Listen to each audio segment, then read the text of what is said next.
Hi everyone, it's Allison from Fathom 5 Tarot, and I'm here to do a little bit of a different video today. So we'll see if it has legs. I'm not sure. We'll see if I end up posting it.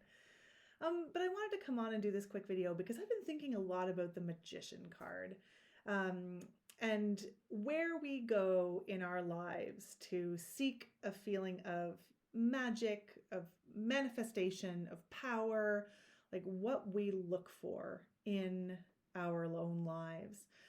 Um, and sort of what I want personally from a magician card in a tarot deck, or not even that, maybe just like what magician cards really resound with me or resonate with me, I suppose, personally. And I've been thinking about this a lot lately for really two reasons. One of those reasons is I joined Instagram, which is like, I know, big whoop. Welcome to 2011 or whatever. But I just joined and I don't know how to do anything. It's anybody who knows me who's watching this will laugh because I'd probably ask them, how do I do this and why do I do this? One of the things I've noticed though, because I do have a different presence, but on Facebook and on Twitter, but on Instagram, and maybe it's just because I'm on Instagram primarily to talk about, primarily to talk about things like tarot specifically. People are real anxious to slide into my DMs and sell me their services without even knowing me. Now, I don't know if this is just an Instagram thing or like a new age spiritual tarot thing, but given how tiny my presence is on Instagram, I'm surprised how often it happens in a way that I have a larger presence on other social media platforms, and that does not happen to me there. And maybe because Instagram is just more like business focused than something like Twitter. I have no idea. And it's really predatory and really gross. And I actually wouldn't care so much if it weren't something I was super interested in. I'm pointing at my tarot cards like you can see them, but tarot. And something that I really want to approach from a good faith perspective and a real place of sincerity. And these solicitations feel really gross to me. And I think I know to other people who get them. I got one early on. I had fewer than 50 followers, I think, maybe even less than that. And it was like, ooh, I've looked at your picture and I can tell that this is what you need from me. And I was like, really? Like my profile picture? Because I'm super happy in that picture. Or is it the one where I'm in my Halloween costume? Is that the one? Because you should know that's not how I usually look. Like, what are you talking about? Sorry, my cat just launched off of his cat tree so hard. Oh my God. So that was funny. Fine, haha, block them, whatever. But it was just gross and I did not like it. And I know that they wouldn't be doing it if there weren't someone on Instagram feeling particularly low or vulnerable who was like, yes, I need this from you. You're so right. This is how I'm feeling. And I just hate it. So I began to think about the magician card in terms of like, where do we look for power and where do we look in order to manifest things in our own lives? Where do we look for that sense of magic? It's the magician in our own lives, and who's trying to exploit that and take that. And really, I brought up the Instagram thing because it was more immediate, but the thing that really got this cooking in my mind was this line from a documentary called Holy Hell about the Buddha field, which I didn't know anything about this before the documentary, but it was a cult in the 1980s and 90s in, all over, I think California for a while, Austin, I think for a while. Now is in Hawaii. If it's still the documentary was made in 2016, and I'm not sure if this sort of cult leader is still doing his thing. He was in Hawaii at the end of the documentary. And this is a subject that really interests me, and so I went in with no knowledge. And it goes just the way you think it would, right? Group of people, good intentions, love, harmony. through the like sort of the difficult 1980s in the US in terms of like greed is good, and they were rejecting that, and they were having big like dances in the woods and looking for a higher spiritual plane and one with nature, and just really beautiful ideas and concepts. But at some point, this leader emerges of the group who is not good. And this is all in the trailer. I'm not giving anything away. You can tell right from the trailer that this is not going to go to a good place. And people become dependent on him for their spiritual experience. And by the end of the documentary, it's horrible, horribly abusive and terrible. And this core group of the religious group, they wouldn't have called it a cult. I am calling it a cult now.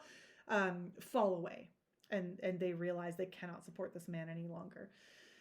So again, Holy Hell's the documentary. Of course, the second I want to talk about it on the video, it vanishes off of Canadian Netflix. So I'm really sorry. Maybe it's still on American Netflix. You can buy it, I think, or rent it from YouTube. Someone has also made it available in its entirety on YouTube, which I do not love. If you don't have the means and you're desperate to watch it, it exists in that platform. If you have the means, throw a few bucks at the filmmaker, please. It's art, and someone put a lot of work and actually, unfortunately, sacrificed most of his life to creating this piece of art, which you'll understand. I should also say, before I recommend it, a huge trigger warning that there is psychological abuse, sexual abuse talked about in this film quite extensively. It's a tough watch, but it's very good. But at the end of the film, these cult members are talking about their emotional fallout from realizing what it is now that they have been a part of, and they are like horrified, but also this is their whole family structure. Some of them for decades. This is the way they have lived their lives, in this communal way with these people and following this leader who is not who he says he was. And one in particular who had been so faithful to him for so long, when she finally realizes she cannot stay anymore. And I actually wrote it down because it stuck with me so much. She's crying. It's very sad. And she says, where am I now? Like talking about her life after this leader, after this man. Where am I going to find that awe? Who is going to make me dance in the forest? And my heart just broke, because I was like, you did that. You found the awe and you danced in the forest, especially the dancing in the forest. Like, religious leaders and spiritual leaders can be so helpful. There's no question. But I work with teenagers, and take it from me, you can't make somebody do what they don't want to do if you're not using terrible forms of tactics of coercion and stuff. Like, if I went to this teenagers that I work with and would like, go dance in the forest, they'd be like, nah, right. That came from inside of you. And I know I don't want to dismiss her sorrow or her grief, because it is real and it is palpable, but she did that, not the guy, not the leader. And it just made my heart break. This idea that even after everything she'd seen, she had conditioned herself to think that this kind of joy and this spiritual knowledge was not going to come to her again, because that man was no longer part of her life. And it just slayed me. And I haven't been able to forget it. I've been thinking about it a lot. How does this translate to the Magician card? Well, let's talk about the Magician card. As you know, I am a Rider-Waite-Smith devotee. This is the Pamela Coleman Smith RWS from Lo Scarabeo, the weird out-of-print one that's now the Radiant Wise. I did get this one before it went out of print. It's got the groovy coloration, but unfortunately not the calligraphy. Can't have it all, I guess. And while I love everything about Rider-Waite-Smith, and I love it, love it, love it, love it, love it, Magician's not one of my favorite cards. And it wasn't until I started thinking about this thing, right? Like, who's going to help me dance in the forest? This whole issue. And I was like, I think it's because I feel separated from the magician in this card. Now, not to say that you can't just project yourself into any card that's there, but I just do. I feel separated. My initial gut reaction is that this is someone who is not me. I can take that energy in my life, but it's not just the fact that this is someone, looks like someone who identifies as male, and I am someone who identifies as female. Um, but there's a lot of physical separation in this card. Um, this character feels blocked off to me just in terms of like the beautiful garden garland that's there. And then, but also there's a table between us with all these instruments, the four suit instruments. Sure, we've got the as above and so below and the infinity symbol, but like that feels like his and not immediately mine.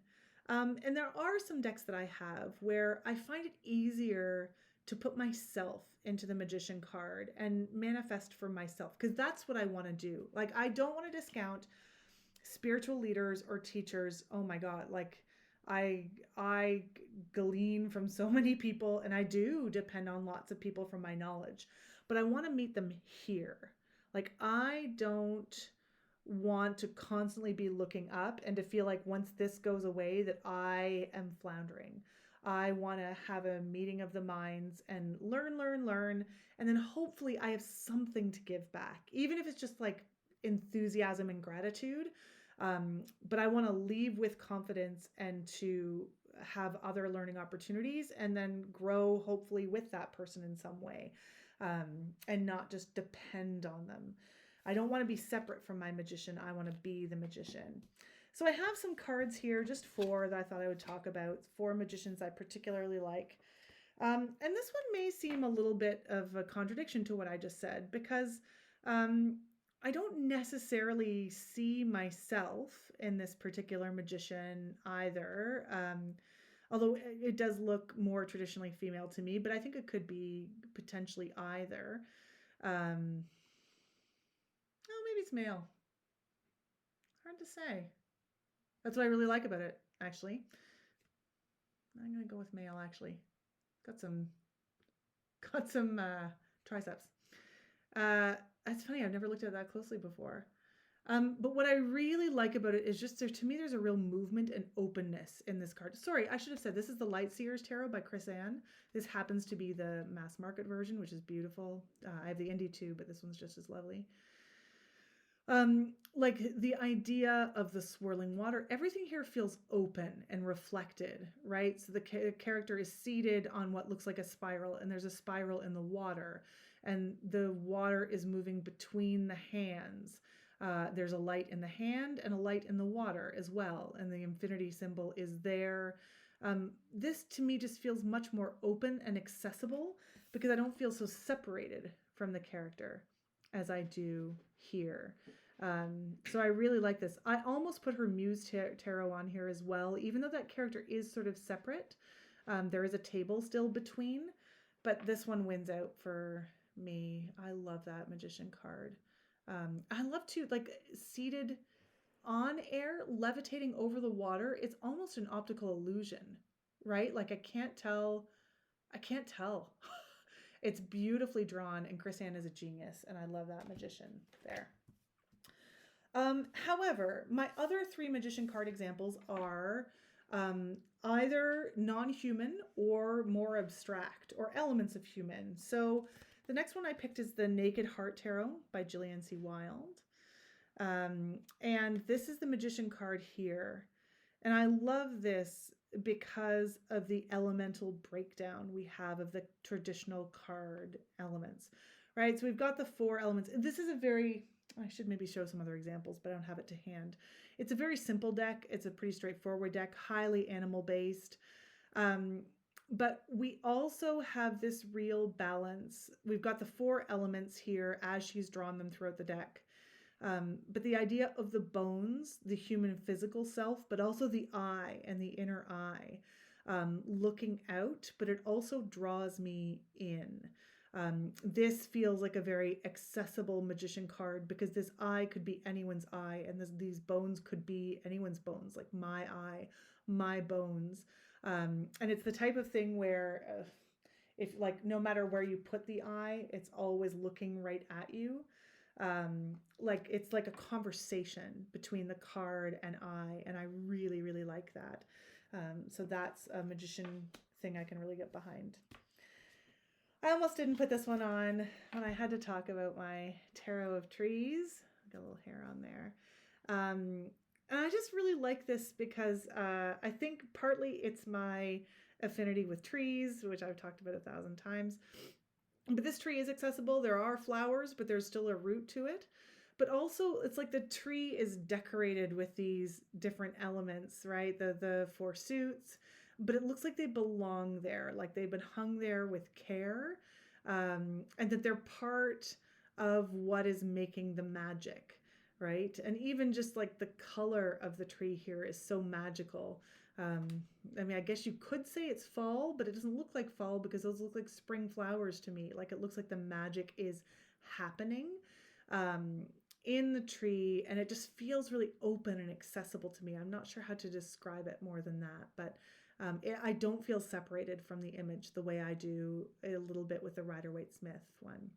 And it's a great big deck, and I like it because it's a big deck. Someone made that joke on my last video.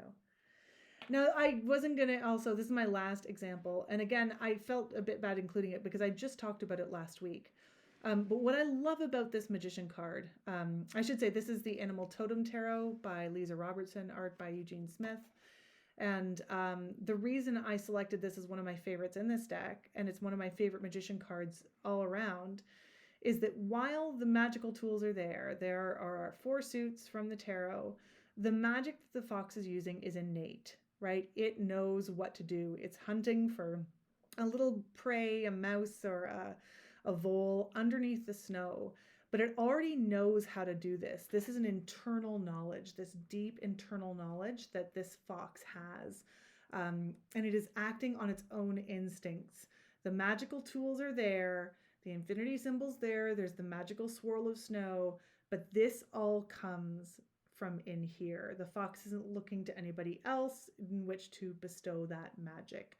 And it's just a beautiful interpretation. And I love interpretations that focus on that. And I think that's one of the reasons why I am drawn to animal decks, because it requires you to look at what the animal already possesses rather than looking at something external.